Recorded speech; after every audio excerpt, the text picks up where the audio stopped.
أعوذ بالله من الشيطان الرجيم.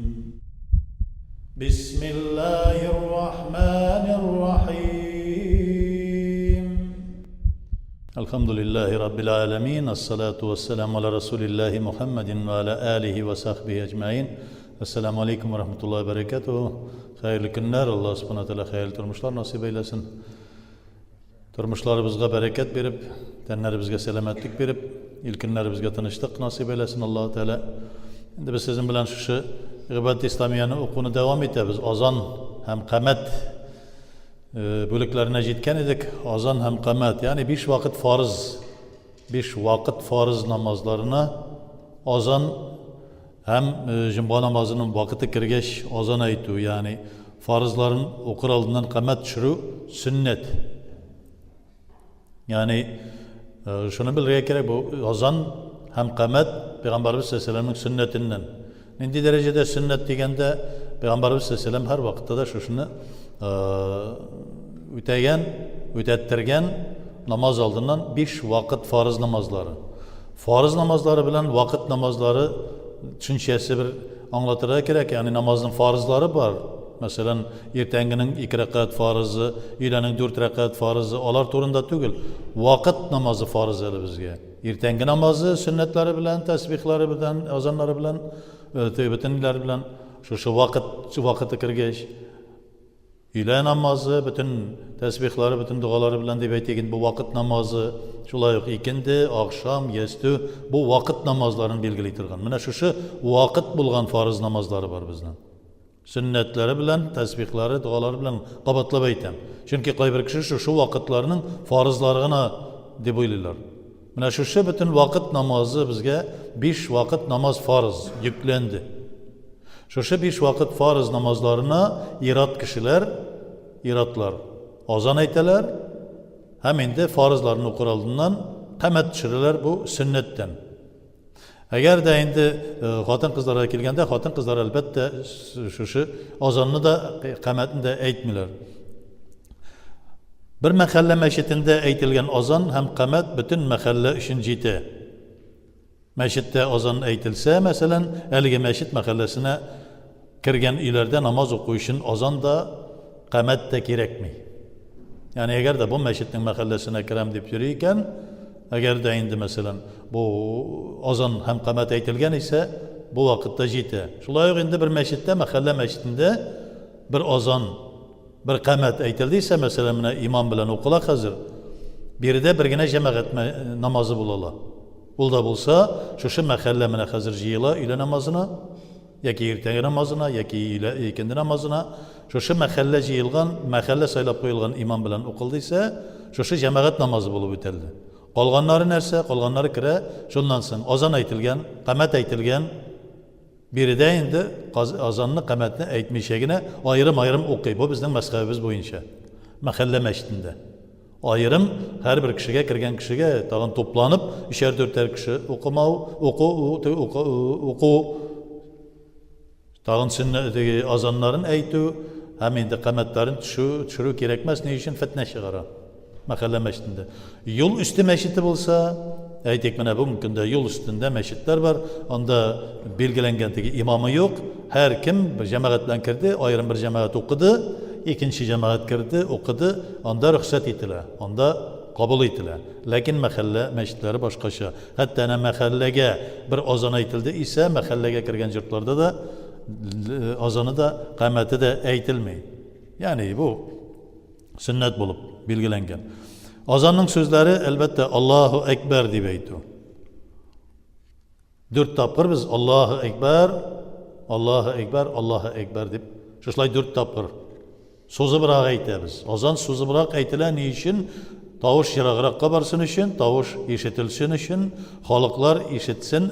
Bu mındigina nindidir bir oqiruv tugil ekan, nindidir bir kishi bulaygina oqirib tugil, nindidir tavuşlanıp qana tugil, shaqiralar ekan, namoz vaqti kirganlikni bilgirta turgan bo'lirga teyish. Shulay ondan so'ng 2 tapir ashhadu an la ilaha illalloh deb shulay so'zib aytamiz. Yani birincisi Allahu Ekber, Allah Teala eng buyuk. Allah Teala'dan büyük bir narsa da yok. Eşhedü en la ilahe illallah ixlosdan guvohlik qilam, ant etam, shahadat qilam. Alloh taoladan boshqa iloh yo'q, bir nindi ibodat qilirlik zot yo'q, u bir yolg'izi. Ikki topqir tag'in ashhadu anna Muhammadur Rasululloh deb aytamiz. So'zi biroq, ya'ni ko'nglimdan, ixlos ko'nglimdan guvohlik qilam, shahadat qilam, ant etam, payg'ambarimiz Muhammad Mustafa alayhissalatu vassalam ol Alloh taolaning elchisi. Shulay endi hayya alas-solah, oshig'iz namozga deymiz. Namozga oshig'iz. Hayya alas-solah deb so'zib shulay aytilar. Hayya alal-falah deb tag'in ikkishar topqir shular, hayya alas-solah da ikki topqir, hayya alal-falah da ikkishar topqir. Oshig'iz hayya alal-falah qutulurga, g'azabdan qutulurga, gunohdan qutulurga oshig'iz deb aytamiz. Ondan so'ng endi ikki topqir Allohu akbar deb Allohu akbar deb Alloh taoladan boshqa hech bir nindi buyuk zot yo'q. U Alloh taolo buyuklarning buyugi. Ham bir topqir la ilaha illalloh, ya'ni Alloh taolo birdan bir yolg'iz ibodatga loyiqli birdan bir Alloh taolo, boshqa hech bir narsa yo'q. Shuni bildiramiz. Ya'ni ertangi namozda ayirma bo'laroq tag'in bir narsa ustali. As-salatu khayrun minan nawm deb ikki topqir aytamiz, hayya alal-falahdan so'ng. Ne için onu aytamiz deganda, yuqlab yotuga qaraganda namoz o'qu xayrliroq, yuqlab yotmag'iz deganni bildirdi. Ham endi ertangi namoz ekanligini bildirib turgan narsa, chunki u vaqtda qorong'i. Bulay qaraganda, ertangi vaqt qorong'i, ne için as-salatu khayrun minan nawm degan tushuncha kiritiladigan nega olay ekan deganda, chunki qorong'i, yesti deb bilmasinlar. Kimdir sataşıp, yuqlab qolgan bo'lsa, sataşmasın uchun, ya'ni ertangi namozni bildirib turgan ayirması as-salatu khayrun minan nawm deb aytilar. Ham endi qamat masalasine kelganda, qamat masalasi naq azon kibiguk, lekin qisqaroq aytilar. So'zib aytilmay. Ham hayya alal-falahdan so'ng qad qamatis-salah degan ikki topqir qad qamatis-salah. Ya'ni endi tahqiq shindan da namoz boshlandı, farzına kirishdi. Namozning farzi boshlandı deganni anglata turgan. Qad qama bitta biz tizilishib bosdik. Shunda endi biz albatta namozga kirishamiz deganni bildirdi. Qaybirlari azonni bir turli aytib, qamatni qisqartirib aytirga tirishadilar. Masalan, Allohu akbar, la ilaha illalloh, ashhadu an la ilaha illalloh, ashhadu anna Muhammadan abduhu va rasululloh, hayya alas-solah, hayya alal-falah deb shushlay qisqartirga birer topqir aytirga kerak deb chiqaradilar. Hanafi mazhabida bu masala yo'q. Hatta boshqa mazhablarda da bu masala yo'q. İlla magar bu qaydandir bir ahad hadisdan yoki bir zaif hadisdan mi keltirilib chiqarilgan narsa, bu masalada bizning yerlikda qo'llanilmay, ham qamat, azon ikkisida bir ravishda azon so'zib aytilar, qamat qisqaroq aytilar, ham qamatning qad qamatis-salah degan ikki topqir aytila turgan narsasi bor. Agar tegilay aytilar ekan, biz endi albatta qamatni agarda qisqartib aytalar ekan, bizga kelishmas, bizga yaramas. Yangadan aytirga majbur bo'lamiz. Birida tegandi fitnalar bilan shug'ullanishga yaramayshki, birida bizning bartik Hanafi mazhabi bilangina boramiz. Men boshqa mazhabda deb biror aytgan kishiga aytamiz, boshqa mazhabda bo'lar uchun sen ul mazhabni yaxshi ettirib bilirga teyish, ul mazhab bo'yicha yasharga teyish. Namoz o'qib bunda jamoatga kelib fitna chiqarish uchungina men falan mazhabda deb aytu va makaru va makaralloh vallohu khayrul makirin. Ular xaylalamoqchi bo'lurlar. Alloh taolani xaylalab bo'lmay bir vaqtda. Alloh taolo xayrlar qilganni bilib turishi. Alloh taolo eng xayrlisi, bütün xayrlarni bütün sening ko'nglingdagi bilib turadigan bir zot, yolg'iz bir zot. Kimni aldalaysan? O'zingni aldalaysan. Agar sen boshqa mazhabdan ekansan, agarda bunda bir mahalla bor ekan, bunda bu mahalla, mana bunda yuzlagan kishi bu mahallaning ham bir qo'yandir adashib kelib kiradi, men musofir deb, men bunda o'zgartirga tilayim deb. Sen qo'yan kelib kirasan bunda. Bu mahalla şuşa meşitni hürmetli, şuşa meşitni tirgize, yani bir 95 topqir namazında şuşa meşitni qori kishilarga saqlab turib, yani bütün тиешлесен үтәп торады. Син каяндыр килеп керәсең дә, жылына 2 жылга бер тапкыр адашып килеп кердең дә, монда фитнә чыгарасың. Син нинди кеше буласың? Рәхмәт әйт, ягъни әле мәхәлләдәге кешеләр усал түгел, элеккегеләр кебек. Әзрәк йомшадылар. Элеккегеләр нишләр иде? Мәчетнең ишек алдына чыгарып, бөтен халыкны җыеп, таяк белән тотып жаралар иде. Революция башларында.